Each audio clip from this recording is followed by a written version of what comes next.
So, Underdog Cup Group A. Let's continue with the winner bracket here. We got the fighters going up against Anti-Meta, and we immediately have a couple of really cool picks in our first game of the best of 3 series. So, on the left, Shikish on the Haka. I'm probably butchering that pronunciation, but well, there it is. Akunis is playing Gul'dan. We got Al Dante on Auriel. Still a fantastic nickname in my opinion. I don't know why the wordplay on Al Dente is just getting me, but it's awesome. Vivq on Gal, and we got Atrax on Cho. It's party time. CHO'GALL in game number 1 for the fighters. As over on the right side, we got Anti-Meta with Scheffler on Falstad, Suffocate on Janna, Wildfire on Kel'Thas, we got Sans on Anduin, and Shush is playing Blaze. So, let the games begin. On level 1, we actually have Globe Talent focus here. I mean, with Kel'Thas, obviously you want to go for Mana Addict in pretty much any game, on any map. But in addition to that, we now also have the Laws of Hope. So this is going to allow Suffocate to put a bit of focus on self-heal and self-sustain, which of course takes pressure away from the healer. But how much of an impact is CHO'GALL going to have here? That's the big question. And it should be a good one. Now, in case that you're not really familiar with the Underdog Cup yet, we are focusing on the amateur scene here. This is a tournament that is being hosted in cooperation with heroeslounge.gg. If you're not familiar with them, if you don't know them yet, you should definitely check them out. There's going to be a link in the description of the video. If you watch this on YouTube, also make sure that you hit that like button and subscribe to the channel if you haven't done it yet. Helps a lot to spread the video and the Heroes of the Storm lore to a bigger audience. But again, the Heroes Lounge link is in the description, and they are an absolutely fantastic organization. Biggest amateur scene in the game, European based, but you can participate even if you're in North America. Doesn't matter if you are an individual player or if you're already playing with the team. But it's a really, really cool environment, and check them out. They have a very nice Discord as well, where they can answer questions in case that you have any. But it's a totally different way of playing Heroes of the Storm, and much more enjoyable than relying on the public matchmaking. So if you haven't tried them out in the past, I would highly recommend that you give them a shot here. And, well, we organized this in cooperation with them. Teams are eligible if they are in Division 2 to 5, so we are excluding the top division. This is really designed to give some of the lower leagues a bit of exposure, give them a chance to play. And it's also a little bit more relatable for a lot of people in the audience, just simply because this is more on their own level. Plays range. Oh, nice. First blood. Gul'dan goes down, killed by Kel'Thas. The level here ranges, generally speaking, from Bronze to Grandmaster. It really covers the entire range, essentially. You will probably be familiar with players like Atrax, for example, who's obviously played on a lot of the top teams as well. For Akunis, it's the same. So if you are currently in Division 2, it might be that we have one top player that just plays with a couple of friends, you know, something they wouldn't normally do in a tournament with a lot of prize money, because maybe your friends are just a little bit worse than you. But yeah, we have a lot of different ranges here on the levels, and therefore we're also going to see a lot of different preference picks for the players. That's also true in regards to the talents that they're going to be picking here.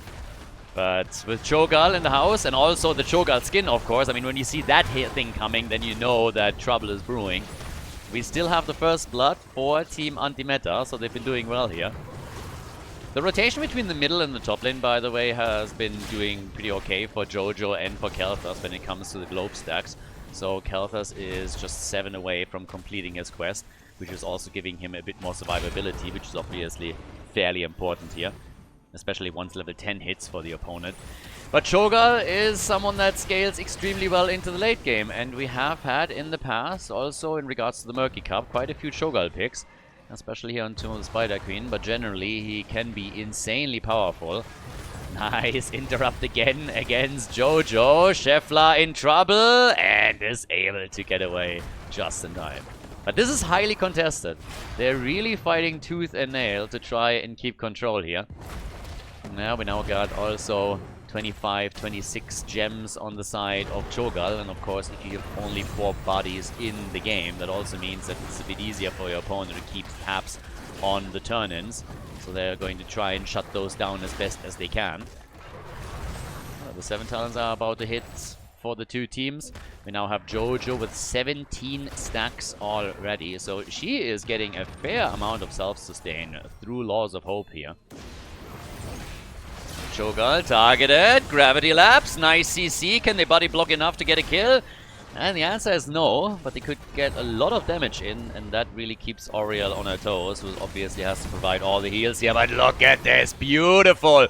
30 gems! Can they make sure that they're not being recovered? And the answer is no, Dehaka comes in and takes them all, but at least CHO'GALL was taken out. So big plays here from Anti-Meta, as they are able to take CHO'GALL down. That's a hugely important kill for them. Blue team hasn't gotten a single kill yet, but this was the third for Team Anti-Meta, which now of course means that they get their Webweaver wave and can push the envelope a little bit on this one. So, let's see how much damage they can actually do here. Yeah, this could turn quickly against the blue team if they are now also suffering some structural losses. Especially, of course, if the red team is able to take down a fort here. Also needs to be a little bit careful on this, trying to turn it on CHO'GALL again. We have now 22 globe stacks for Jojo, which means that with Laws of Hope, she now has 30% of her max heal. So that's pretty solid.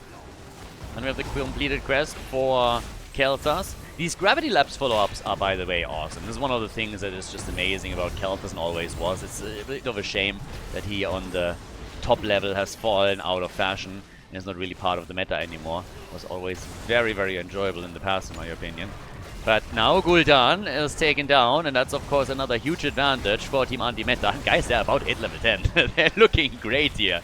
They're hitting level 10, they're coming in with a big damage, starting to take down the top side fort. Now the Webweavers have already been defeated, but they could push this a bit further. And they are also closing in on the gem amount that they would need to get a second turn in, so this is another thing that will soon be coming. Level 10 abilities, and that's roughly a level that you have an advantage over your opponent where they could use that properly. So we'll see if they can. For now, we have Light Bomb, of course, taken. They're trying to deliver all of the gems that are still holding. CHO'GALL with the interrupt attempt, but a bit too short on this. And even Blaze is able to turn in. The blue team hasn't really lost too much, though. Suffering some hit point losses at the top lane was a bit of an issue, but the red team wasn't able to fully capitalize on the situation. Now that they have their second set of Webweavers, they don't have the level 10 advantage anymore. But of course it allowed them to get that second turn in the first place and push the blue team back. More damage on the top side fort, even better. Should probably... Oh, can they get the Haka? And the answer is probably, maybe. They could, and... No, the Horrify! Oh my god! Good. Nah, they get him after all. The damage from Kel'Thas is enough. That is kill number 5 for Anti-Meta. Well done. Blaze is trying to get away. Joe just to be a bit careful here. But it seems... No, actually, it seems like Anduin is going down. Alright. Just as it seemed like all of them are able to escape here, Anduin is destroyed. And I was actually wrong. My apologies. Team Anti-Meta did not get that turn in. It was the blue team that got the turn in.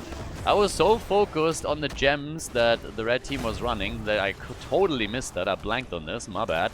So we actually have a bit of momentum now for the fighters. That kill against Anduin allows them to now push a lot harder. And this will destroy the fort in the middle. So on the first objective, the blue team is already doing slightly better than their opponents. Yeah, Anduin going down was definitely an issue. Now he is back, of course, already.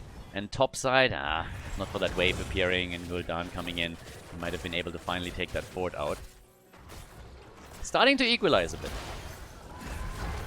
Half a level lead. 12 is in. But now we also have Johanna in a bit of trouble. She needs to be really careful. If you're getting that close to CHO'GALL, you need to be cautious. And Falstad is just gusting it out. Just playing this mega safe. Now, if they can turn in again, that second turn in would eliminate the topside fort for sure. We're now on level 12 for both teams, and Falstad is top damage for the red team with 20,000 that he currently has. Gal, obviously, 23,000. Cho with 22,000. It's about to be expected that they would be the ones running the numbers here. But the turn-in is slowly coming together, and this should be the second Webweaver wave for Team Anti-Meta. Yep, they get the turn-in with Suffocate, and this is the chance to not only take the top fort out, but also do a bit more damage. They need to send somebody down to the bottom of the map, though. Yeah, at the bot lane, their fort is gonna take quite a lot of damage if they're not careful here. We have those siege giants in, the next wave is already underway, and now it is Blaze and the Haka that are starting to move in here. in order to deal with this. But still, for players, there's a lot of work that needs to be done here, as with the level 13 advantage, the red team is now pushing for the fort in the middle, already expecting that they're going to get the top one for free, which is, yeah, absolutely understandable. Could maybe burn one of the minion waves down with Khaldor's. But here comes the push for CHO'GALL. The blessed shield not connecting, unfortunately, for them. Horrify being used, the light bomb with a little value, and Jojo goes down. Johanna eliminated. She's gone. The gust for the disengage as the top side fort is about to fall. And down at the bottom, this one is going to take some serious damage as well, especially since the red team, with a few remaining heroes, is now moving in to try and ensure that the entire thing gets destroyed. And they're able to pull that off. So that's 2 forts gone now after the second turn-in. Not too bad. Not crazy either, but they have taken the lead in experience again. And honestly, since they have taken out the 2 forts on the auxiliary lanes, that's usually preferable. The fort in the middle, yes, if you can take it down, obviously still super important and plays a big role. But it's much easier to defend the mid lane than having to rotate to the top or, more importantly, down to the bot lane. Since the boss, of course, is another hot point for the teams later on in the game. 103 gems now in the hands of the fighters, which means that they will have not only an opportunity to get a turn in, but potentially 2 in a row. 2 kills to 5. And I like it. This is actually pretty... I mean, for the first game in the series here, this is still pretty even. Keep in mind that we are finding ourselves in the winner bracket right now in one of the earliest rounds. So there's a lot of differences between the skill level on those teams. And the blue team came in here as the big favorite. And currently you could argue that they're actually still doing well in that role. But on kills, they are behind. In experience, they're not too far ahead. They might have a chance to take the victory here, depending on how they're playing this now. But this is a little bit closer than I expected it to be. And for a first round match, that's pretty nice. Seeing CHO'GALL, of course, adds to it even further. By now, the defense in the middle seems to be going strong. Always need to be careful of that Horrify. Gust already being used here as Akunis moved towards the front and was looking to pop an ult. The fort at the bottom of the map, by the way, still saved by Blaze. Good job by him. Top side, that's where we could still see a bit of damage. But they have to go through the wall first. So the defense is not shabby. Decent defense from Team Anti-Meta here. Only losing a few towers in the middle, and that's about it. If they can survive through the aggression at the top, then they're going to be in a good spot here. Level 16 talents, on the other hand, are now dropping into the hands of the blue team, so that's definitely going to give them a bit of a lead. And we now have down at the bottom of the map, the Haka trying to take the fort out. And it gets it low enough that even if just CHO'GALL at some point stops by, they're going to get this. Talking about CHO'GALL. 46 gems, yep, you want to turn in. That's one of the problems that I talked about earlier that you definitely have when you play CHO'GALL on this map. He is easy to keep tabs on, and there's less heroes on his team side that you need to pay attention to. So if they can somehow control him and make sure that he doesn't get a turn, that would be fantastic. This, then again, is a bit of a tricky one. If Blaze gets killed here, and he is trying to get out, should be able to survive with the help of Anduin. That would have been 27 gems down the drain, and that's something that you just can't afford at this point in time. So the red team is trying to turn in again. We had the same amount of turn-ins on both sides, but more gems on the side of the fighters. Doesn't mean that Team Anti-Meta can't get a turn in. They have plenty, so if they are able to turn all of that in, they're going to be good.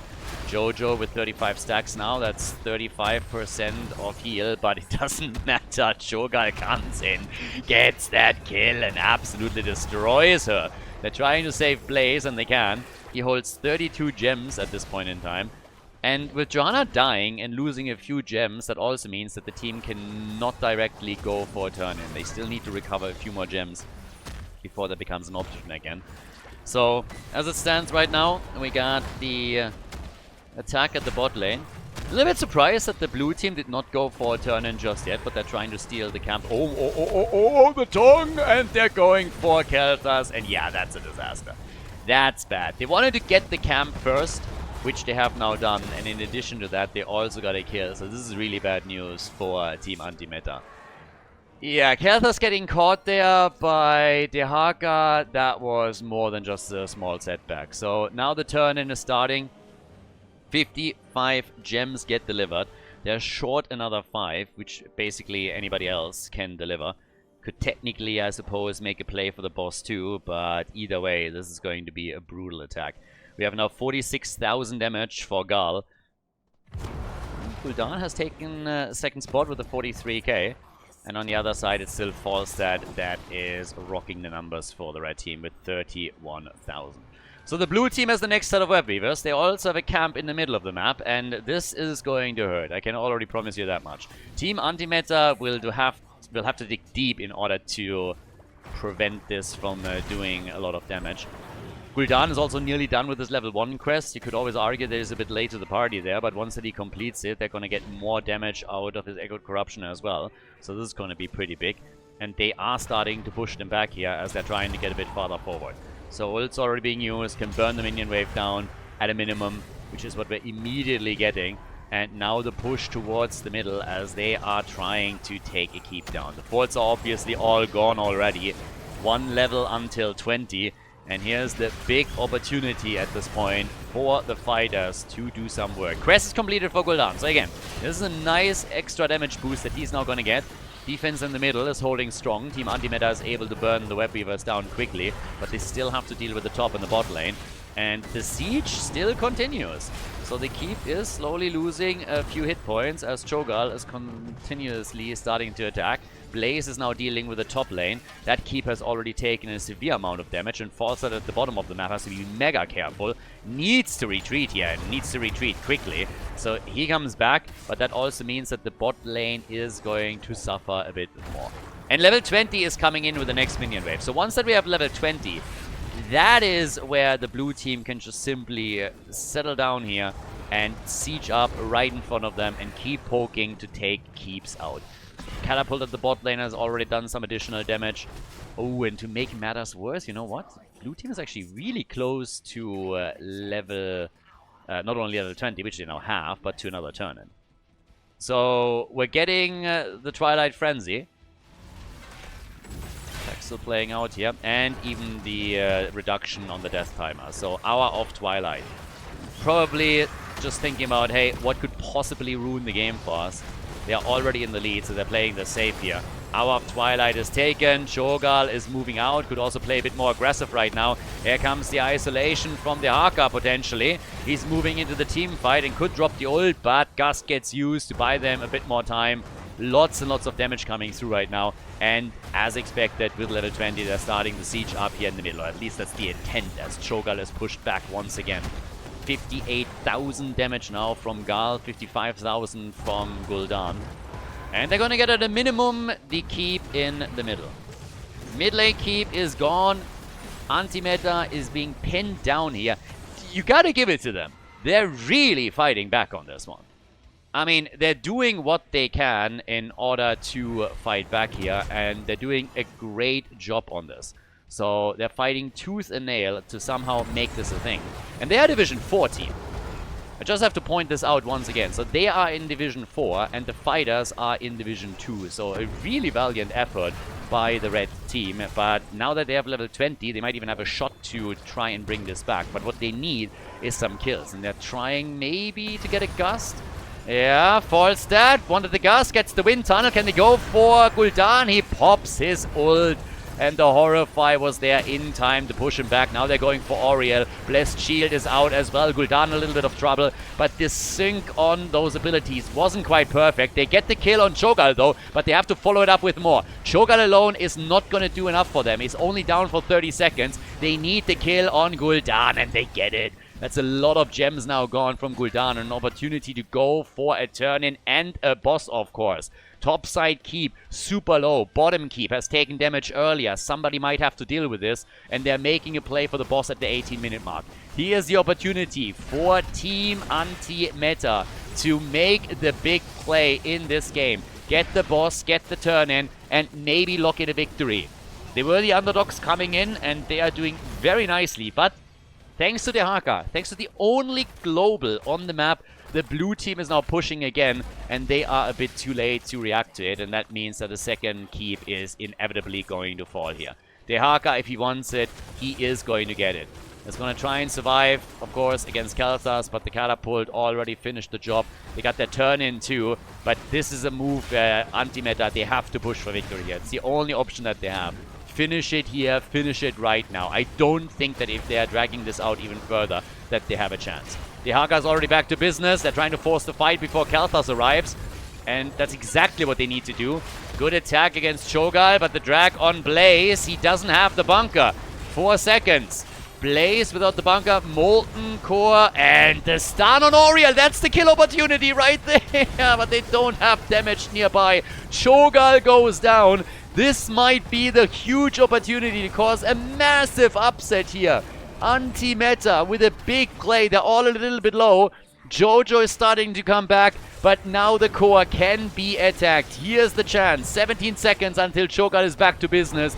The healer is working overtime. Anduin is doing what he can. They go for Oriel. Aegis is being used. They need the kill and they lose Falstad instead. They can kill Oriel. The core is losing hit points. They need to go for the auto attacks. Yeah, they're so close. They're about to pull it off. This is going to be a victory for anti-meta, isn't it? No, Blaze dies. Khaldor with the damage. The core is at 27 HP. I'm not sure if they can actually pull it off. Jojo is low. She has the shield and no, she dies, and Anduin, the dirty little coward, runs away as usual.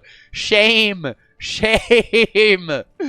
Oh my god. I'm not even saying that he would have been able to take the core down at 20%, but at least you can die with your teammates. Yeah. Trying to ride back into battle and be the hero now that there's nobody there to fight anymore. That's not working for me. So Anduin is employing the French defense and runs away. And this is the end. What an effort by Team Anti-Meta. Fantastic performance here in game number 1 and 2 with the Spider Queen. Extremely well done. But it is the fighters who claim victory on the first map of the best of 3. Nicely done, GG. Well played.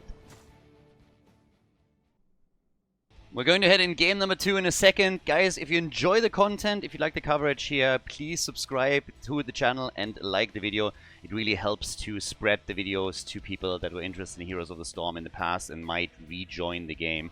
So spread the love a little bit, help to promote the games here, like and subscribe, and I hope that you enjoy the rest of the series.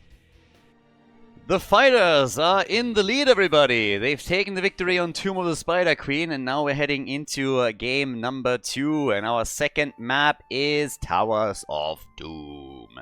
The fighters on the left with VVQ on Diablo. We got Itrax on Cassia, Shikish on Sonya, Akunis on Hanzo, and Al Dante on Brightwing. I'm not quite sure if the entire team is Polish, but they obviously got quite a few Polish players in here. On the right side, Team Anti-Meta, Division 4 team with Scheffler on Liming looking for those resets in the second game. Safnocade on Varian, we got Wildfire on Greymane, Sans on Stukov, and Shush on Leoric.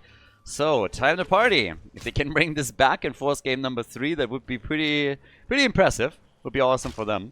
But yeah, we'll figure this out as we go along. Quick reminder also, there's usually a couple of people that are not quite aware why exactly we don't have a draft. In a lot of the tournaments, when we have group stages, we have multiple games that are taking place at the same time, which means that I can't cast all of it live. So what I sometimes do, especially for the YouTube audience, is then go back, download the replays, cast the games from replays so that we have just coverage of all of the teams, that all of the teams get casted as well, which is obviously in the tournament and for the format pretty important. And replays don't include draft information, so that's why we don't have it here. But yeah. And again, if you're watching this on YouTube, make sure that you hit that like button and watch the video towards the end. It's always amusing to me, and it's not amusing, I should actually put a couple of screens up and take screenshots. But it's so awesome to just see people write in the comments that they get the videos recommended and didn't even know that there was still a scene and that they come back to the game. So yeah, if you go and subscribe and hit the like button, you are helping all those efforts to get the algorithm spread the Heroes of the Storm love a little bit further. So make sure that you do that if you haven't done so yet. For the blue team, we got with Sonya and Diablo, now pretty beefy frontline with lots of sustain, whereas on the other side, of course, the entire idea of the composition that Anti-Meta is playing is to get kills. This is actually very, very old school. I mean, the entire combo around Varian, Stukov, Greymane, and Li Ming was back in the day in HGC in the first season played by the French team, and they got a lot of success with that. So they came in and did tons and tons of damage and just blew heroes out of the water. Brightwing will have to try and save those, but it's also a coordination question, of course. Level 4 talents are now in, and this is where Taunt starts to play the big role. So if now this 4-man can start taking kills, that would be pretty amazing. We need that Taunt, the Lurking Arm follow-up to more or less disable the target. And then the damage dealers just unleash. Later on it's going to be a bullet for Greymane. It's going to chunk the target down initially. And then after that, they can get the rest in. Exactly like that. And that wasn't even with the entire 4-man. Not everybody was there in position for it, but you can see how powerful this is. They are able to take Cassia out, and this is first blood in the game. So, nice effort. And obviously, since Taunt has such a low cooldown, you can make the same play again. But the problem is that the rest of the team isn't always there. So, Stukov as a follow-up is kind of important on us. You get more tools than later on if you go Virulent Reaction for Stukov, for example, Bullet for Greymane, the resets, and Calamity that we're going to get for Li Ming. So this is becoming more and more dangerous as this continues. And well, there is finally the follow-up from Stukov, and you could immediately see how much of an impact that had on the fight. They weren't able to get the kill, which is a bit unfortunate for them, but it was still a valiant effort here. Trying to also... Whoa! Chunk down Hanzo. Nice! It's still an ult on the map. The top left, top right have been exchanged. Now it's time to fight for the third. And Taunt is back up, so they have to call that properly. Li Ming has the combo already used. Is a bit low here, but could still wait and unleash another one.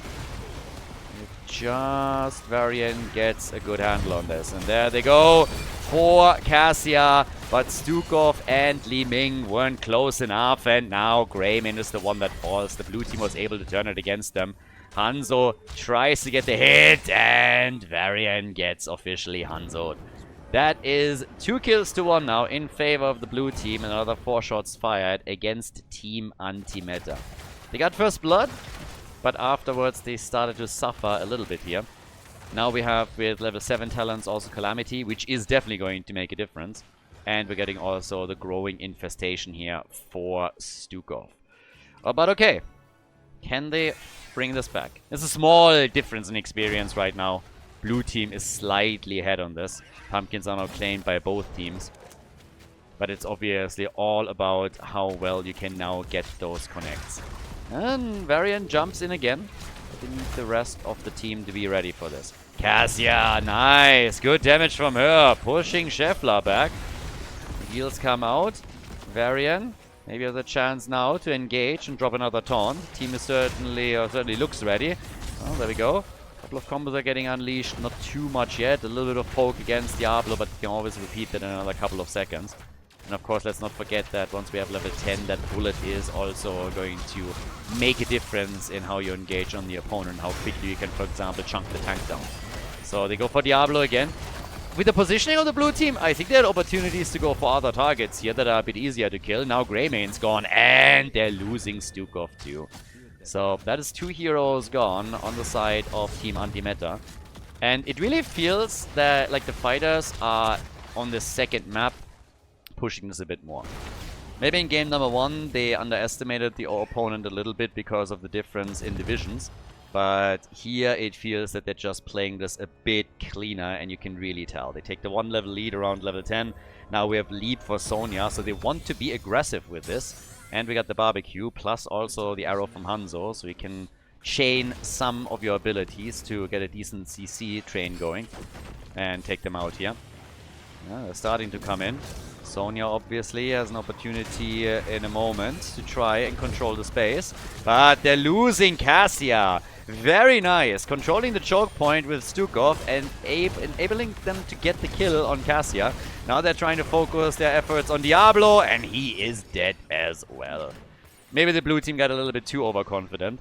But I have to say, this was all against an opponent that had a level 10 advantage. So, making this a lot more impressive as it already was. So, great job by them, taking that quick kill. And that was solid. That was actually pretty darn good. Now, we got at the bottom of the map the next potential push for the wall, now that they're taking the minion waves out here. Quest's not quite completed yet for heroes like Varian. We had 16,000 damage, by the way, for Liming. 20,000 roughly for Hanzo. Arrow, talking about Hanzo, there's the arrow right there. Yeah, Sonya, is she going for the leap? Yes, and they're only getting one hit in. But they try to go for Greymane.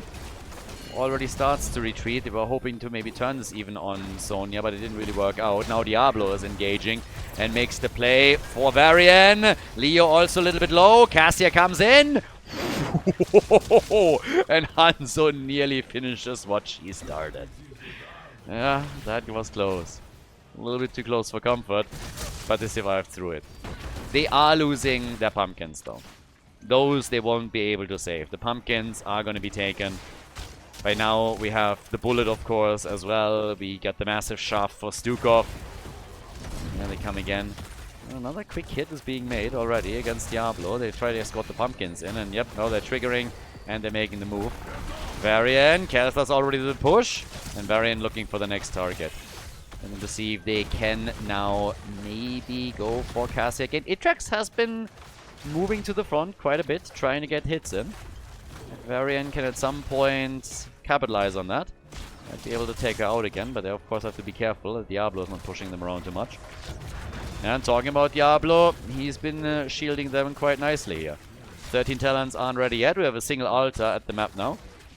Leo's already trying to grab that. Varian gets wall stunned. Liming with the engage and good damage, but the counter is happening right away from Itrax. Here comes Hanzo with his arrow. Diablo is the first one to fall after the entomb from Leoric though. But Sonya during all of this just didn't care. Went for the altar and said like, yeah, you got the kill. But honestly, we get the objective, so we don't really care too much.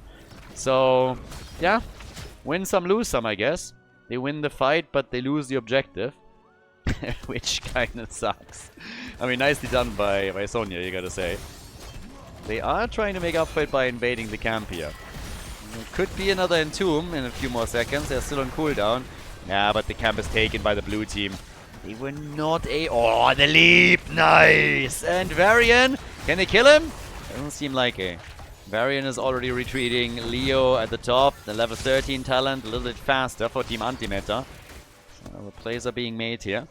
And, yeah, looking quite alright. As I said before, Team Antimeta is doing pretty okay. If you think about it, they are up against an opponent that is 2 divisions above them, and they are trading evenly. Now, the fighters probably have a little bit more of the map at this point and are mostly trying to make the plays. But the red team is fighting back as best as they can. They got their kills, they're starting to push this a bit. On the objective, of course, they have fallen behind, but not by too much yet. And they keep poking here with Greymane now at 30,000. Leo on the side lane rotation with Sonya now trying to join the fight. That obviously had to be called yet. Yeah. Get some hits in here. We got a double altar spawning at the bottom of the map now. They're trying to go for Cassia. I've been talking about the positioning earlier, but the arrow from Hanzo is saving the day. Now they can maybe even turn it. Ball of lightning with a bit of damage, and here comes the barbecue against Varian, who's the first to fall. Stukov dies. They get a counter kill on Sonya, but that's still not going to be enough. It's a 2-for-1 trade in favor of the fighters. They're looking for more. They're looking for Leo, and they get the kill. Scheffler and Liming doing the best that he can, but gets Hanzo'd hard. Hanzo with a big hit here towards the end. Brutal finish for that fight. Now the bell tower is gone, and that is probably 10 shots fired. Very nice team fight towards the end from the blue team as they're just cleaning house.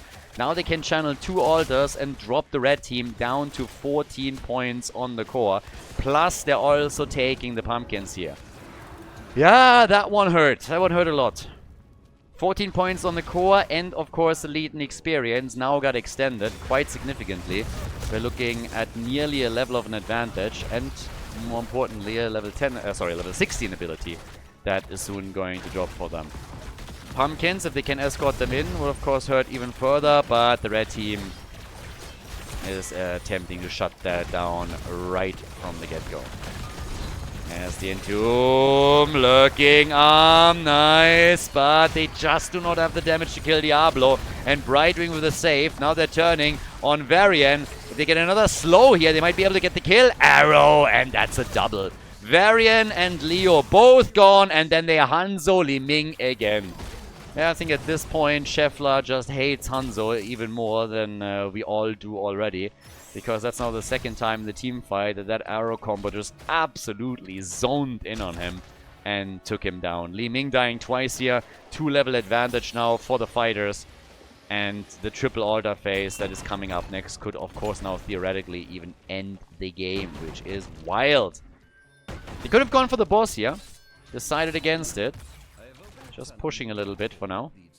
And the red team will be back. I mean, we're 12 minutes in, so it's not really that late in the game. Death timers have an impact, but it's not that crazy. 50,000 damage for Greymane. 59,000, 60,000 for Cassia. Yeah, and they're gonna try and assist Sonya up at the top. For the blue team, this is now starting to become a little bit awkward. It's a triple altar phase. You gotta react to it. You would, of course, love to retake the bell tower at the bottom of the map before you have to fight for the objective, but that's not going to be a thing. The pumpkins are making it in, at least a few of them, so some damage is done. Stukov is dealing with Brightwing at the bottom of the map, which also means that the red team doesn't have a healer. Brightwing can always move in time. Stukov is going to make it a little bit more tricky. So up at the top right, there's the barbecue. Arrow gets dodged, but they might get the kill, and they do get the kill on Varian. So there's the channel down at the bottom of the map with pumpkins making it through the bot lane. But here's the channel at the bottom of the map now. Li Ming goes down, gets Hanzo'd again. The shots are fired, and that's nearly game. 1-32. They're trying to go for the bottom altar, but this is looking absolutely disastrous now. The channel has happened, and well, this is a 2-0 victory for the fighters. Team Antimeta with a valiant effort in this series, but at the end of the day, they are still defeated and drop down into the losers bracket as the blue team advances to the next round of the winner bracket in Group A. GG.